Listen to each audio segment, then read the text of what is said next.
Couple को दिखाते हुए, जिनके इरादे कुछ ठीक नहीं लग रहे हैं देखने से। दरअसल आज इन दोनों का प्लान है ग्रोसरी स्टोर को लूटने का, जिसके लिए पूरी तैयारी के साथ है।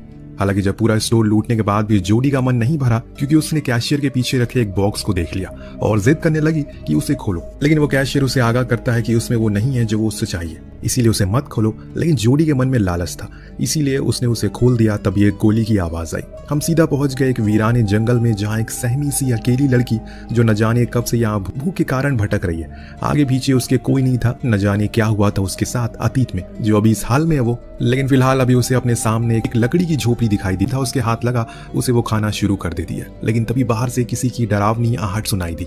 कोई तो है जो इस तरफ बढ़ रहा है। इस डर के चलते समांथा वहां रखे एक बेड के नीचे छुप गई।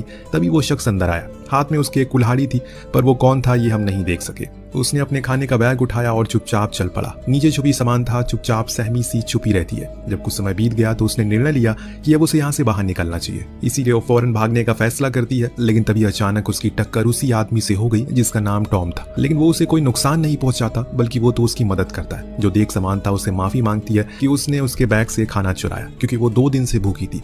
दरअसल उसकी कार खराब हो गई है, बीच रास्ते में है, तो उसका हस्बैंड पास के ही पेट्रोल पंप पर गया मदद के लिए, लेकिन अभी तक वो लौटा ही नहीं। इत्तेफाक की बात यहाँ ये थी कि टॉम की कार भी खराब हो चुकी है, बल्कि वो तो यहाँ 3 दिन से फंसा हुआ है। अब ये सुनते ही समांथा घबरा गई और कहा कि उसे जाना होगा अपनी पति के लिए, हो सकता है कि वो आ गया हो। तो टॉम भी उसके साथ जाता है, लेकिन वहाँ कोई नहीं था, इसीलिए दोनों वहाँ एक नोट छोड़ देते हैं। कुछ गर्म कपड़े लेकर वापस उसी झोपड़ी में आ गए। अब रात होने पर यहाँ का तापमान बहुत ज्यादा गिर जाता है, इसीलिए टॉम उसे कंबल ओढ़ने को कहता है, जो वो कार से लेकर आई थी।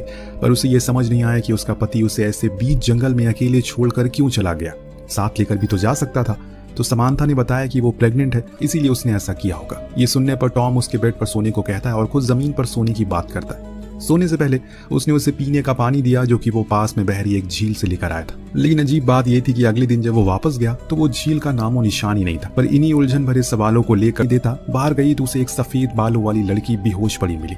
फौरन वो उसे लेकर झोपड़ी के अंदर आई। इधर टॉम अपनी कार में से कुछ फ्यूल निकालता है ताकि वो उसे समांथा की कार में डाल दे, जिससे वो लोग यहाँ से निकल सके। इधर इस तरह उस सफेद बाले वाली लड़की को होश आता है। तब हम पहचान पाते हैं, अरे ये तो जोडी है, वही ग्रोसरी स्टोर पर चोरी करने वाली लड़की। पर ये यहाँ कैसे आ गई?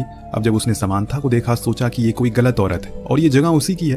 तो समांथा ने उसे पूरी दास्तान बताई, लेकिन अब भी उसे उस पर यकीन नहीं हो रहा है, इसीलिए गुस्से में वो झोपड़ी से बाहर चली गई। इस दौरान टॉम फ्यूल लेकर आ रहा होता है तो अचानक 2 बारी गोली चली, जिससे वो इतना ज्यादा डर जाता है कि उसके हाथ से वो फ्यूल गिर जाता है। उसने आवाज लगाई, क्या कोई आस पास है? पर यहाँ कोई नहीं था, इसीलिए वो वापस आ गया। उसने एक अनजान लड़की को समांथा के साथ देखा, जो असल में जोडी ही थी। उसने बताया कि उसके बॉयफ्रेंड के साथ उसकी लड़ाई हो गई, इसीलिए वो उसे यहाँ अकेला छोड़कर चले गया। पर अब उसे घर वापस जाना है।